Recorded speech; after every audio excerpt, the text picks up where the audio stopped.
Erase all the hate. Erase the hate.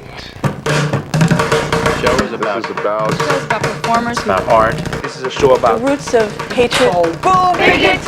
Everybody hates somebody! Don't ever say hate. Ever. Not just hate. I hate. I hate you. I hate when you fall. I know what I really hate. I hate church. I hate Stereotypes. I hate to be hated. I hate to be underestimated. I don't like to be rejected. I hate that. Everybody stop. Just erase the hate. Going on long enough. Erase the hate. Erase the hate. Time to end the disease called hate. It just takes one. That's why I erase the hate.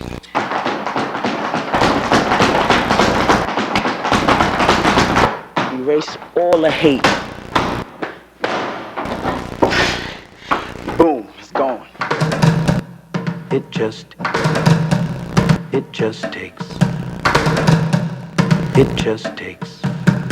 one. And I'll sing, I love you. Yeah, that's what I think.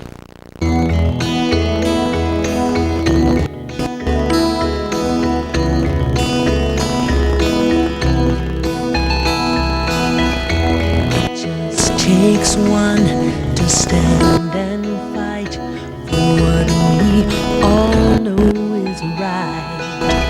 It takes one voice to shout it loud, strong and proud.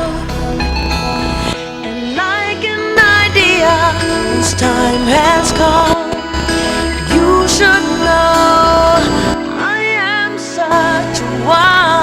The way to fight against the stereotypes that young people encounter every single day is to create a community that give young people an opportunity to experience their power, experience their creativity. To stop the hate, and we can all make that change. The reason why I'm doing this is because I think everybody should get along, and I don't think there should be any hate in between us, so everybody will know to erase the hate. I think if there's a problem in the neighborhood or like overall in society, I guess like the murals are a way of us expressing it and how we view it and how we're aware of it.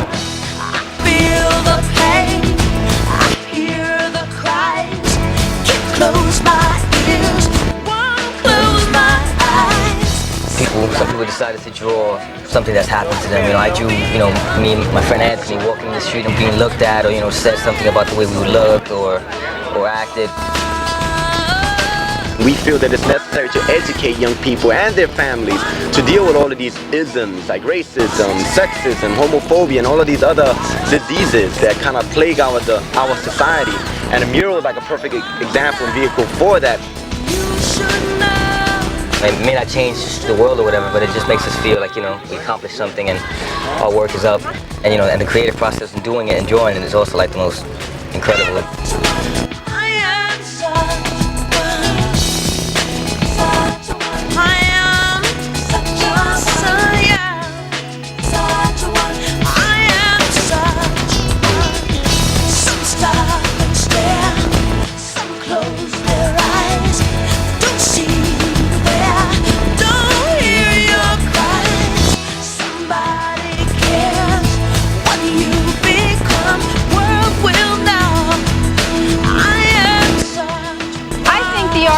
Probably the most powerful way to get messages across.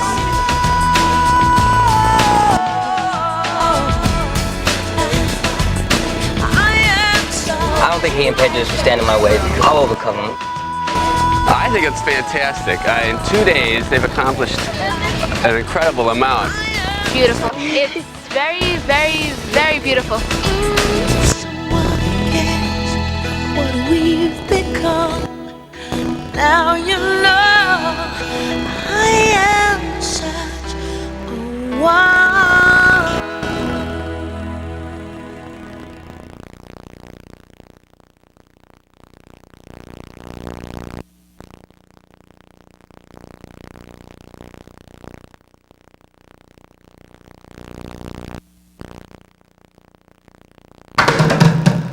It just takes one. I'm Savion Glover. How you doing? I'm Dulé Hill. My name is Jimmy Tate. Gary Crawford. I'm Raymond King. I represent the noise and the funk in the Broadway musical, bringing the noise, bringing the funk. The world's filled with so much hate. There's so many things to explain, so I don't know where to start from. It's like, so much, too much.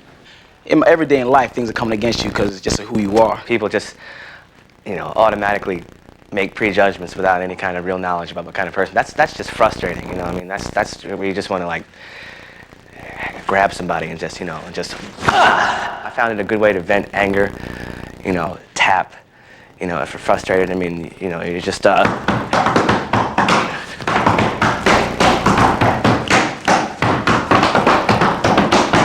How I take it out, instead of me getting mad and all that, arguing, and I just drum.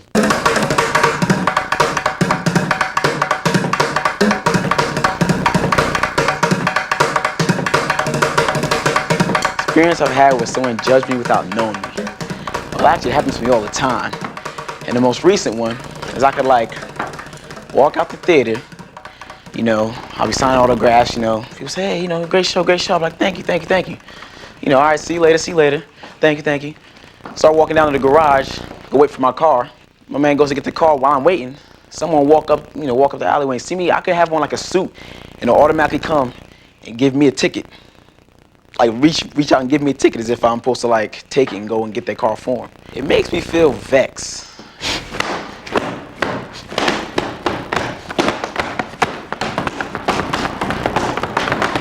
I can't understand why you would come up there and just automatically assume that just because you see it, like I'm a young brother, why I can't be there waiting for a car. I get very angry when I hear, like when I see people just like look at something at face value instead of just like expanding their mind. They just go with what they know or what they assume.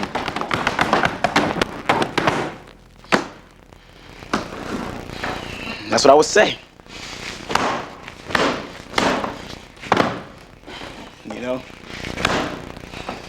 Like, just, you know what I mean? Just, you know what I'm saying? Take it off on them. Now, if I want to flip it and want them to approach me in a different way, in terms of tap, I try to find out what's going on, Do you work here? No, I don't. My bad. I just thought you did. It's like that. That's what I would say. I can remember several times, going into like a supermarket. Not only are they watching you from the little bubble cameras, they're watching you there, you know what I mean?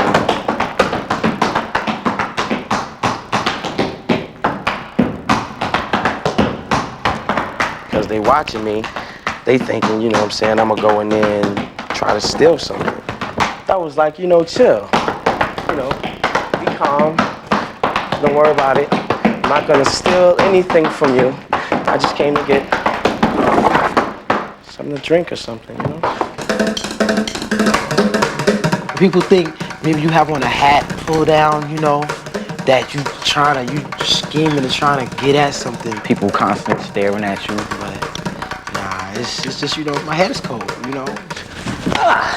You find that when you can channel anger and hate, into something very creative.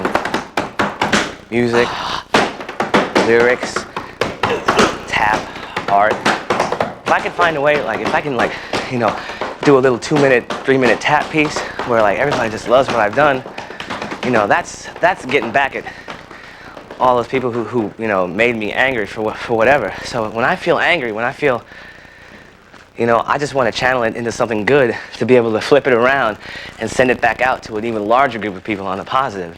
I love the fact that I can channel my anger and bring it out through my feet. I can channel my love, bring it out through my feet.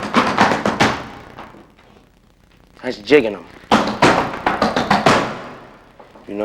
Instead of fighting. It's just...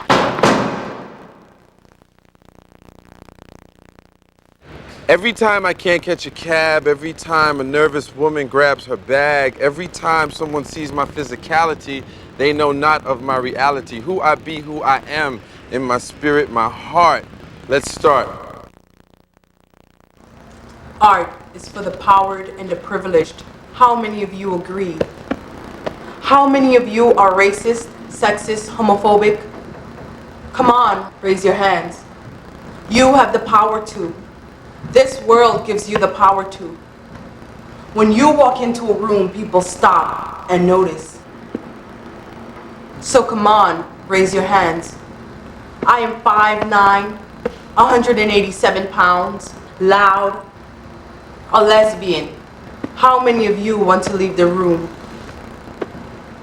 Not afraid to walk the streets at night, not claustrophobic, sometimes naive, sometimes moody, a Trinidadian, most comfortable bare feet, in love with my two sisters, a youth organizer, 21 years old, ready for change. How many of you want to leave the room? Come on, raise your hands.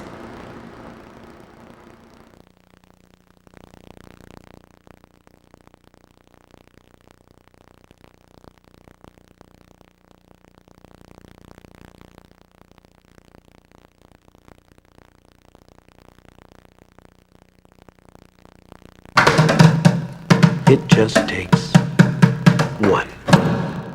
During the 1994 World Cup soccer match between Colombia and the United States, the Colombian player Andrés Escobar accidentally kicked the ball into his own goal, scoring a goal for the United States.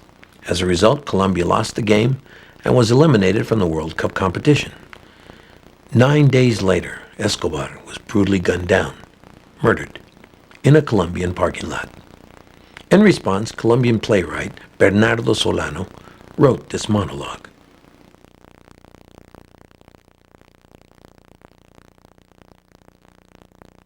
And there in that dark Colombian parking lot, they shot him.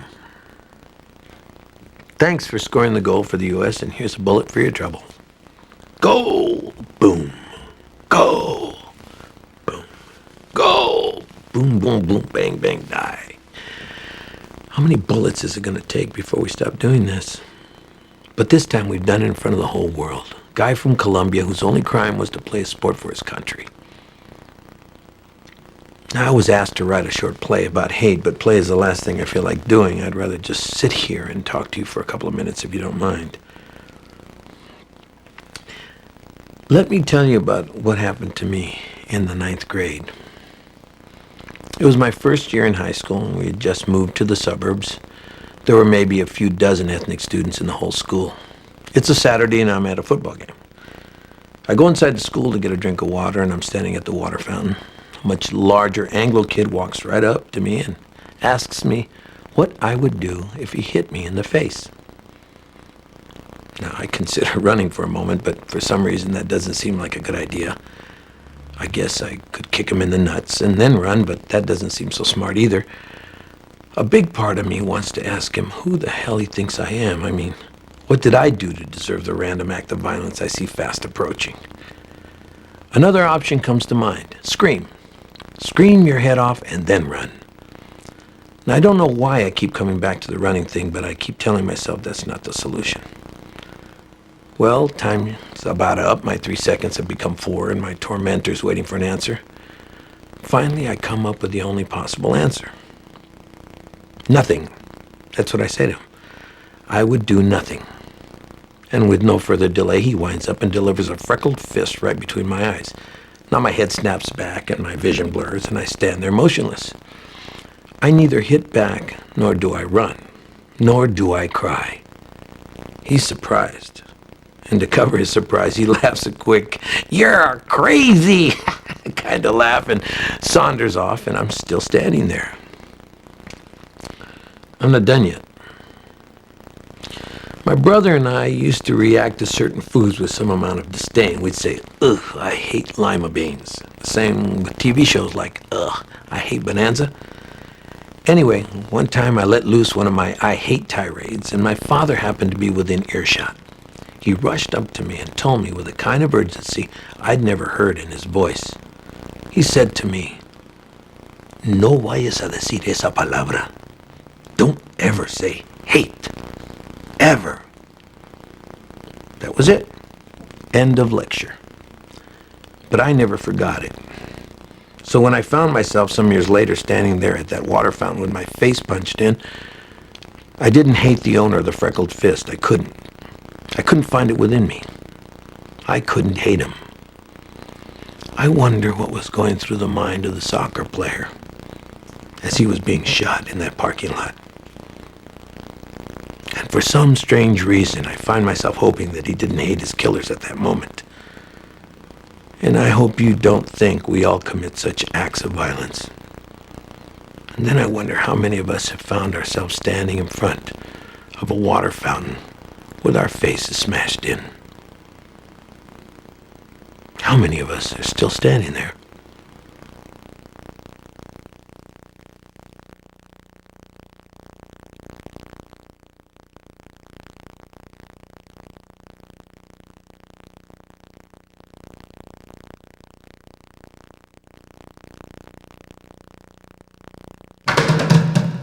It just takes one.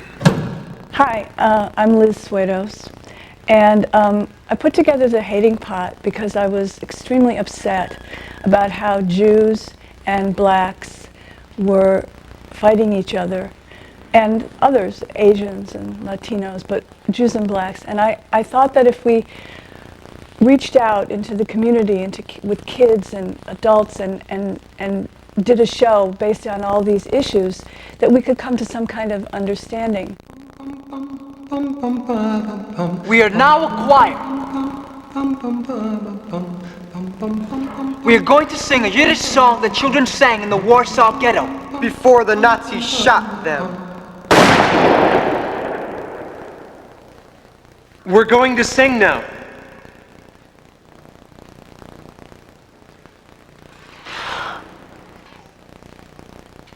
If you don't like the music, you're not going to shoot me in the back, are you?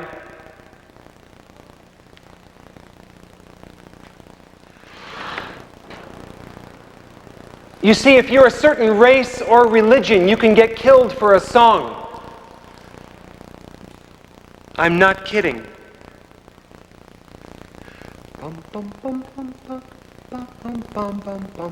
Häufig Pripyat brennt der Feuer und der Stub ist heiß und der Rebbe lernt kleine Kinder lacht, der Malef Beis. Und der Rebbe lernt kleine Kinder lacht, der Malef Beis. Setze Kinder lacht, gedenkche Teire, was ihr lernt auch. Sogche noch einmal und tocke noch einmal, kommet alle vor. Sogche noch einmal und tocke noch einmal, kommet alle vor. I'm singing this song in Yiddish, which I don't even speak. I'm talking about Jewish things, and I'm not a Jew, but I'm cool with that. See, I don't mind because I'm into the concept of universality. What I mean by this is that somewhere at some time, however long ago it might have been, someone who is related to you had to be related to, or at least know someone related to me. But everyone from that time on got it all messed up. They got all full of themselves, all righteous and fanatic. Let's tell the truth, the Jews run the game. Why are all these blacks always scream for rights? Every time we agree and let the ethics in. We know what's pure, we know what's right. Let's tell the truth, the Jews run the game. They've got the money and power, they always scream for rights. They're selling animals, the media fights. They want to what they want, but they always have rights. Everybody's a bigot, can you dig it? Everybody hates somebody. Bigots, everybody's a bigot, can you dig it? Everybody hates somebody. Bigots, everybody's a bigot, can you dig it? Everybody hates somebody, yes. Here's my bigot. Look carefully at the face of the enemy. The lips are curved unattractively downwards. The eyes are stupid and far away. Doesn't the flesh look like it is molded in the shape of a monster? This kind of man never laughs. He is never torn by doubt. He doesn't feel tenderness or pain. Clearly he is unlike us. We do not need to feel sympathy or guilt when we destroy him. The world will be better off without him! Everybody's a bigot. Can you dig it? Everybody hates somebody. Bigots. Everybody's a bigot. Can you dig it? Everybody hates Here's my bigot. So, you know, I go up to my grandmother and I say, hey, Grandma, can I talk to you about something? About what, she says? Jews, I say. Oh, my God, you're not going to marry a Jewish girl, she says. Grandma, I'm only 16, I tell her. I will kill you if you marry a Jewish girl, and then I will kill myself. I mean, everyone at the church will talk. I won't even be invited to bingo anymore. Grandma, I'm not going to marry a Jewish girl, I tried to tell her. The Jews, they kill Christ. You remember that. They kill Christ. And if they kill Christ, they will do anything. They will sacrifice your firstborn on the Sabbath, and then I will lose my grandson to a carving knife, and then they will drink the blood. Grandma! Where did you get such ideas? I don't get them. I know them. Everyone knows. Now come here and kiss me. You are my handsome prince. I love you. Mwah. Bigot. Everybody's a bigot. Can you dig it? Everybody hates somebody. Bigots. Here's my bigot. Okay, they were slaves, so that's my fault? I'm supposed to take a taxi to Harlem, get out of 125th Street, stand in the middle of the street, and say, hey, colored people, Negroes, Afro-Americans, watch me. I'm sorry, okay? I mean, all right, so some people in the South weren't so polite a while back. Does that mean that dark-skinned folks should get jobs that my cousin's daughter, Francine, God bless her soul, is more qualified for? This is a good country. There's something for everybody. But you gotta have a positive attitude. All this whining and complaining and bellyaching and digging up old grudges from the past, it's just pretty wimpy if you ask me. Everybody's out there bragging about their scars, trying to get even for stuff that happened to them when they wasn't even born. Stop bugging me. Bigots! Everybody's a bigot! Can you dig it? Everybody hates somebody! Bigots! Everybody's a bigot! Can you dig it? Everybody hates somebody! Bigots! Everybody's a bigot! Can you dig it? Everybody hates somebody! Yes!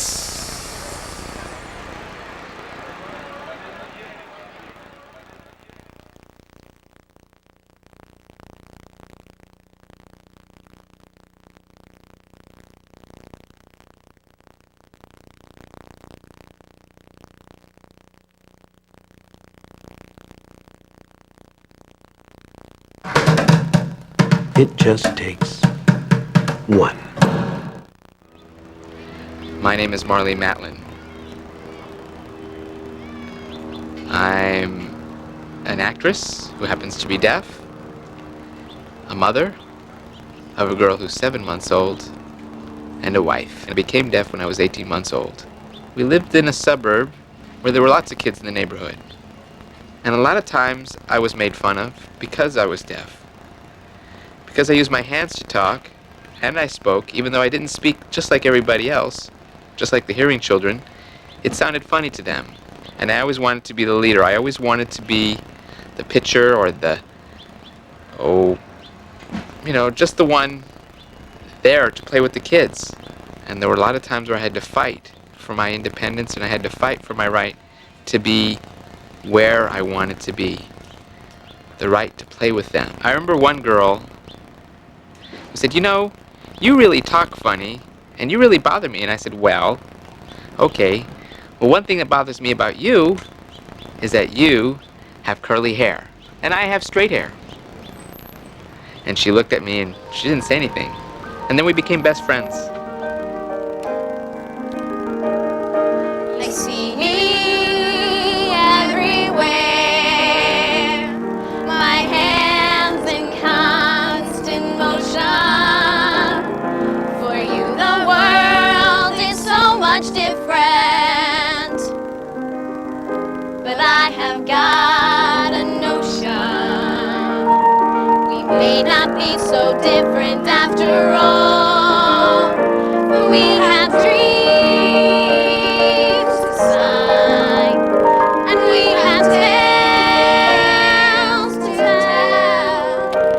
If you use your eyes to listen, you'll find you'll hear me just as well. And I have love inside, and so we're here.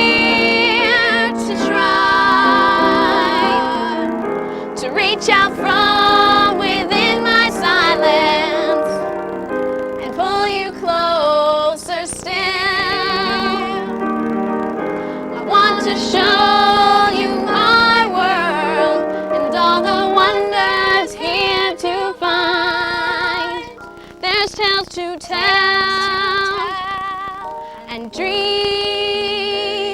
to sign.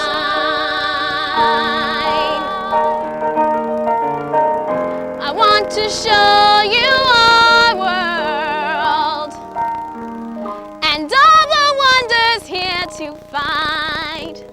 There's tales to tell and dreams to sign.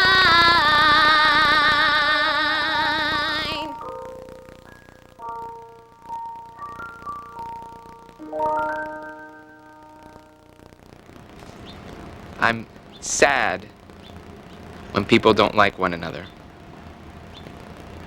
It's sad to me. Life is too short. We're all here on the same planet. It's understandable that you don't want to be with somebody, that's your right. But to hate that person is a different story. No one is better than another person. No one is perfect. So, Neil, what do you prefer to be called? Handicapped? No. Different? No. Special? No. Spunky? No. Crippled? Crap. What?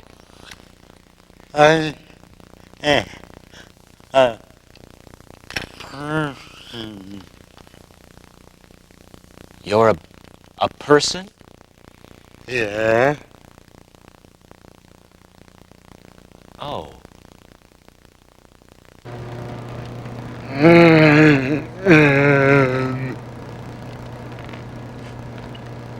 Neil. My kids. I am a poet and a dreamer.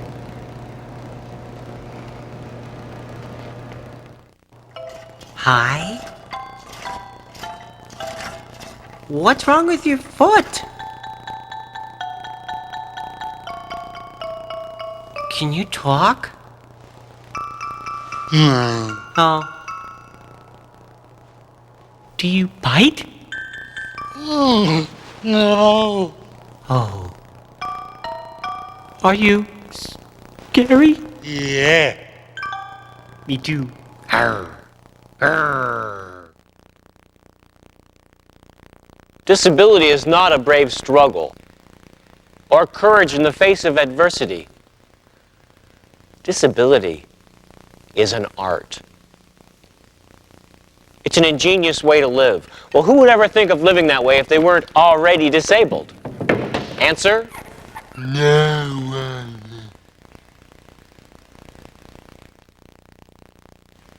When you walk into a room full of people, and there's a disabled person in that room, and she scares you, or he makes you want to avoid him, or she mystifies you, or you just want to reach out and help, but you don't know how. Well, when this happens, you are on the cutting edge of liberation.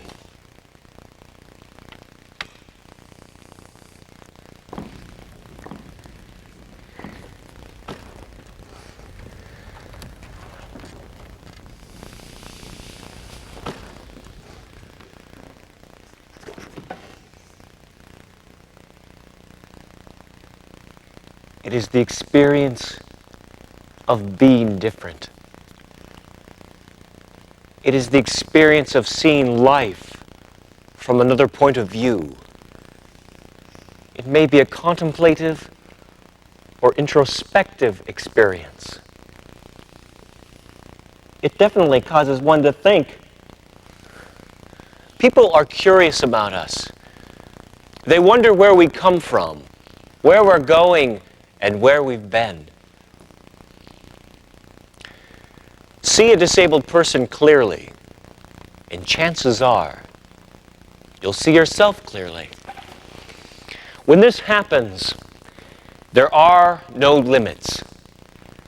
And there are no limits to when this will happen. It will probably happen now. At the core of my being, I have felt that life is a dance.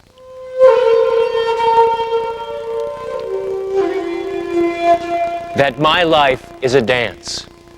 I'm a dancer. I dance.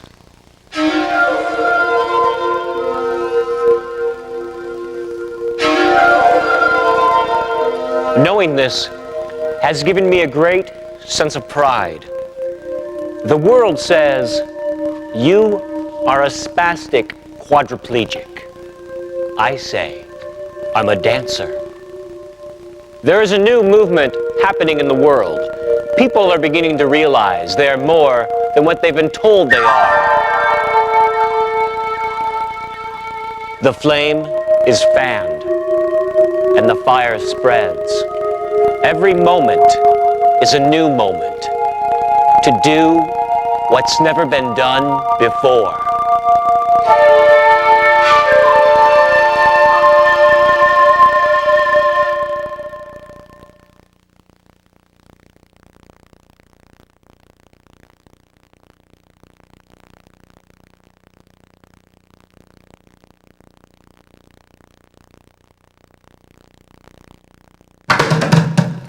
It just takes one. When someone's mean to you, you have to make friends with them. Tried to talk it over, and then that worked. Sorry, and I. Once you say something, you cuss somebody out, or you might be sorry, but really it's too late to say I'm sorry because you said it. There's a woman who owns a yarn shop, a wool shop, near my house. And she would say things to me like, oh, so how have you been, you little shit? What's happening with you? I just sort of let it roll off me until she looked at me and said, so, what's going on, Buckwheato? What's happening? What's happening, Buckwheato? When she said that, I was so stunned. I think I just ignored what she said to me and then just made my purchase. But I left the store that day, and the whole day into the evening, it was just eating at me that she said that to me. I don't think she did it maliciously. I think she just did it to, I don't know what she was thinking, but the next day I went back into the store and I told her how what she said hurt me. And she was extremely apologetic, and she said, oh, Saida, you're one of my favorite customers. I really didn't mean to offend you. And she said, I say that to all my friends. I said, well, don't, because it's not good. It's not hip, it's not cool, it's not, we're not bonding. That just wasn't nice. It wasn't something that you should ever repeat again, I told her. And then, like I am now, my eyes betrayed me and I just started crying. And she started crying. And unfortunately, I'll never go back to her store again, but I think I taught her something.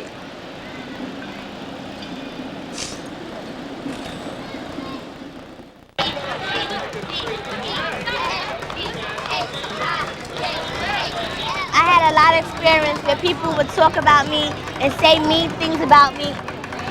Like, go sit down somewhere else because you don't belong over here with us because we cool and you're not.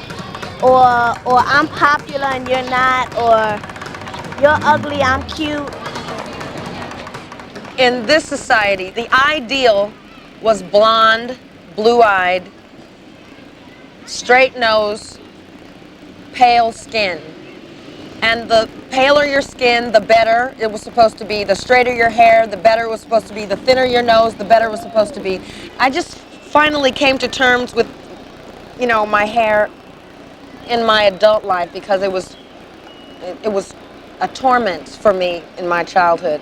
And I think the advantage that these little girls have is they love their curly hair. They love their dreadlocks. They love their naps.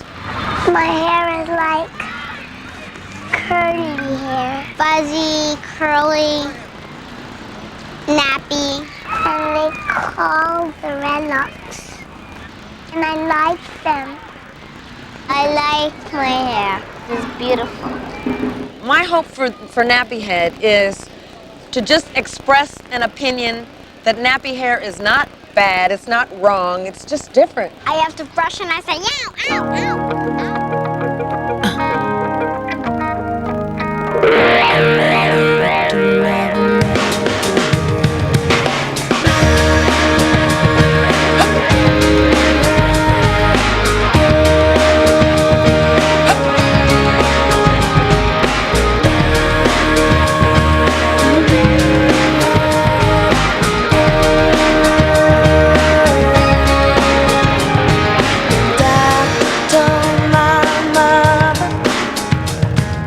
day that I was born, told her to get ready, told her to be the one, and he said you got something special, special for the world, but some folks have a cruel way of treating a nappy-head girl. You know, every head, I'm never a victim of a nappy head. Every head, I'm never a victim of a nappy head. Soon as I was 7, I was off in school, yeah. The teacher told me one day the nappy wasn't cool, but I just kept on stepping right up my kink and curve. She was just trying to change what remains of nappy head girl. You got every head, another victim of a nappy head. Every head, another victim of a nappy head. So began my struggle till I turned 17. That's when I decided I wanted to be me, 'cause I got something special, yeah, special as a pearl. But like as the day the good Lord made me, a nappy-head girl. Nappy-head, another victim.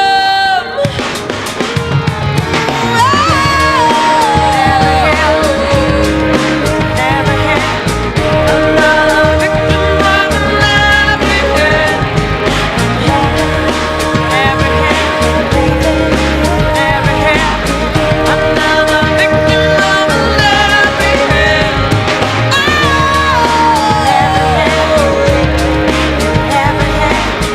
Another victim of a nappy head.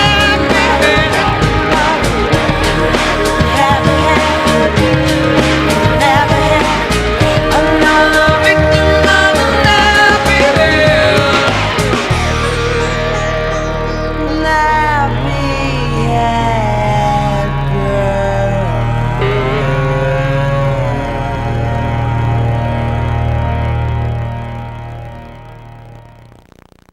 I love my mom. I love flowers and trees, plants, grass. I love a lot of things, you know. I love life. I love New York on a day like this. I love the fact of everyone just being cool, you know what I'm saying? Just marinating, like, yo, love, everything's love, you know what I'm saying? I love life. I love people. I love to be happy. It don't matter what language they speak. It don't matter what your skin color is. It don't matter what clothes, dress code you have. None of that is an issue. It's all one love. Even if someone did hate me when I was a child or whatever, I don't dwell on it in my mind, you know?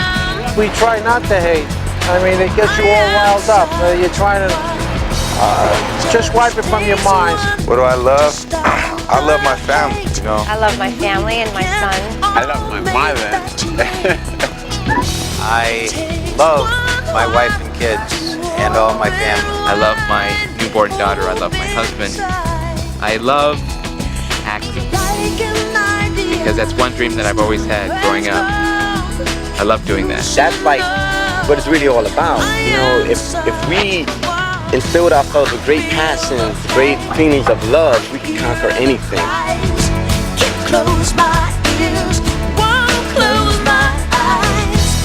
I love having a vision of something and, you know, seeing it manifest.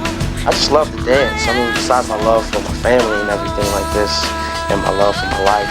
Things that I love, music. I love music, food, people, my family. I actually love coming to work. We love being loved. Word up. Peace. I love life, and I just love people. When I don't like, I hate. We don't hate ourselves. We love ourselves. We're gonna remain to love ourselves. You know what I mean? To the years, to beyond the world.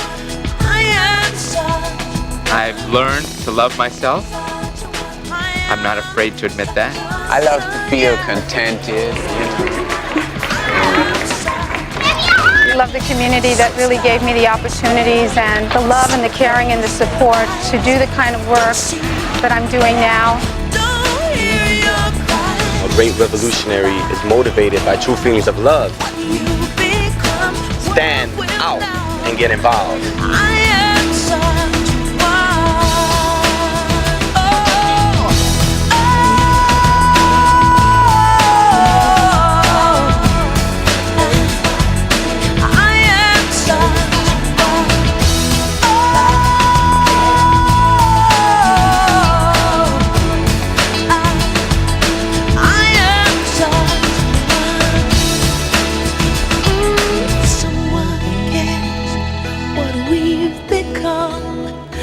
Now you know